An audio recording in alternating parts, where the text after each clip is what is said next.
Halo untuk anak-anak kelas 3, selamat pagi. Sebelum kita belajar, pastikan buku catatannya, karena untuk kelas 3 masih belum punya buku paket. Harusnya kelas 3 nggak ada IPA, tapi karena program sekolah ingin memberikan pelajaran IPA untuk anak-anak kami untuk di kelas 3, jadi kita belajar IPA ya. Bukunya masih belum ya. Oke. Untuk pelajaran IPA yang pertama itu adalah tentang ciri-ciri makhluk hidup ya. Tentang ciri-ciri makhluk hidup. Ada beberapa banyak ciri-ciri makhluk hidup, tapi sebelum kita masuk ke ciri-cirinya, Ibu coba minta kalian semua mengikuti apa yang Ibu katakan ya. Kita praktekkan ya, satu tutorial dari Ibu, kita praktekkan. Oke, udah siap? Ambil posisi duduk manis, tegakkan punggungnya. Oke, sudah semua.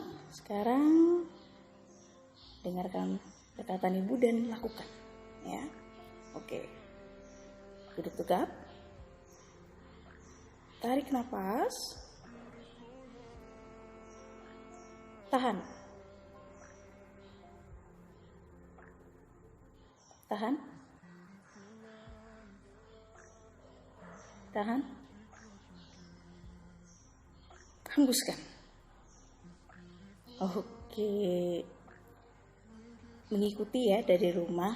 Nah, apa yang kita lakukan tadi itu salah satu ciri dari makhluk hidup ya, salah satu ciri dari makhluk hidup. Kira-kira apa? Coba sebutkan. Bukan menahan napas, tapi ciri makhluk hidup yang pertama adalah bernapas. Apa yang kita lakukan tadi adalah salah satu ciri dari makhluk hidup. Kita tidak mampu untuk menahan napas lebih lama karena kita sebagai makhluk hidup. Beda kalau kita bukan makhluk hidup, maka kita tidak akan bernapas ya. Makanya salah satu ciri makhluk hidup yang pertama adalah bernapas. Yang kedua, memerlukan makanan. 3, bergerak. 4, tumbuh. 5, berkembang biak. 6, peka terhadap rangsangan. Dan yang terakhir adalah mengeluarkan zat sisa. Oke, kita akan bahas satu persatu dari ketujuh ciri dari makhluk hidup. Yang pertama tadi kita sudah bicara tentang bernapas, bahwa menandakan kita tidak bisa menahan napas lebih lama ya, karena kita sebagai makhluk hidup. Nah, dan kita bernapas, kita sebagai manusia dan hewan ya, makhluk hidup, manusia dan hewan itu bernapas, dia mengambil oksigen dan mengeluarkan karbon dioksida ya. Beda dengan tumbuhan. Tumbuhan justru mengambil karbon dioksida untuk menghasilkan oksigen. Makanya kita bisa bernapas dengan lega, kita bisa menghirup udara segar, itu karena bantuan dari tumbuh-tumbuhan. Nah, yang kedua, ciri yang kedua adalah memerlukan makanan. Kira-kira ada nggak yang tahan, nggak makan? Misalnya 1 hari penuh tidak makan, tidak minum. Ada yang sanggup? Tentu tidak, karena kita makhluk hidup, kita perlu makanan untuk bisa melakukan semua aktivitas kita ya, untuk bertahan hidup, untuk menjadi tenaga. Itulah fungsi dari kita memerlukan makanan. Yang ketiga adalah tumbuh. Semua makhluk hidup itu tumbuh. Contohnya yang paling nyata, yang paling dekat dengan kamu adalah pertumbuhan kamu sendiri ya. Kamu dari TK, kemudian menjadi SD, kemudian di SD pun ada naik kelas 1, naik kelas 2, naik kelas 3, sampai seterusnya. Itu namanya kita tumbuh ya.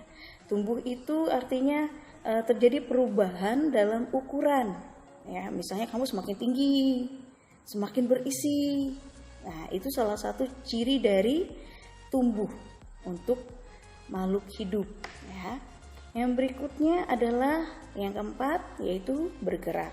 Bergerak, semua makhluk hidup bergerak. Contoh, stop, jangan ada yang bergerak. Jangan ada yang bergerak. Tidak bisa kan? Karena kita sebagai makhluk hidup pasti bergerak. Ya, semua anggota tubuh kita itu jelas bergerak. Ya, contohnya di saat kita disuruh duduk diam, setidaknya walaupun tangan kita tidak bergerak, tapi mata kita bisa bergerak ke kiri dan kanan. Lihat teman, lirik kiri, lirik kanan. Itu menandakan bahwa kita sebagai makhluk hidup itu pasti bergerak, berpindah, beraktivitas dan lainnya. Oke, sampai sini paham ya 4 ciri dari makhluk hidup.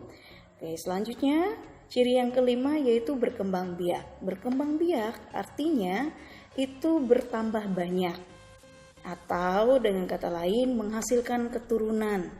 Tujuannya adalah agar tidak punah. Ya. Kalau misalnya tumbuhan, hewan itu tidak berkembang biak, misalnya kita makan satu ayam, ayam itu tidak kita pelihara, tidak berkembang biak, maka kita mungkin besok tidak akan bisa makan ayam. Ya. Yang hobi ayam nggak akan makan ayam nih, karena tidak terjadi perkembangbiakannya. Tapi sebagai makhluk hidup tentu semua pasti berkembang biak untuk memperbanyak keturunannya ataupun untuk memperbanyak dirinya agar tidak punah. Ya. Nah, yang keenam itu peka terhadap rangsangan. Makhluk hidup itu sangat peka terhadap rangsangan. Contohnya manusia bisa merasakan halus, lembut, kasar. Karena apa? Karena kita peka. Ya. Hewan pun demikian. Hewan merasa terganggu, dia akan segera menjaga dirinya. Itu salah satu peran dari kata ataupun contoh dari peka terhadap rangsangan. Karena kita sebagai makhluk hidup, ya. Nah, dan yang terakhir adalah mengeluarkan zat sisa. Semua makhluk hidup itu mengeluarkan zat sisa, termasuk manusia. Zat sisa itu bermacam bentuknya. Ada kotoran, ya. Dan terutama untuk manusia itu ada juga keringat. Nah, itu salah satu. Kemudian air seni, ya, atau buang air kecil. Nah, itu merupakan pengeluaran dari zat sisa dalam tubuh kita. Tubuh kita itu bekerja, bermetabolisme namanya, sehingga mengeluarkan zat sisa. Kalau kita bergerak, zat sisa dari kita adalah keringat. Keringat itu akan keluar dari tubuh kita, ya. Nah, sampai sini pembelajaran kita hari ini. Jangan lupa apa yang Ibu sampaikan dicatat, ya, agar memudahkan kalian dalam belajar. Ingat, kita hari ini sudah belajar tentang ciri-ciri makhluk hidup. Oke. Nah, selanjutnya untuk tugas di rumah, ya, Ibu akan bacakan soalnya untuk latihan. Nomor 1, coba tuliskan tanda-tanda pertumbuhan pada satu hewan. Hewannya terserah kamu pilih deh hewannya apa dan tuliskan tanda-tanda pertumbuhannya. Ya, tadi kita sudah belajar tentang tumbuh, ciri dan makhluk hidup. Yang kedua, tuliskan apa ciri-ciri dari makhluk hidup. Nah, tadi sudah kita jelaskan juga. Silakan dikerjakan. Jangan lupa untuk mengumpulkannya. Dan kita akan siap dan bertemu kembali pada pertemuan berikutnya. Sampai jumpa.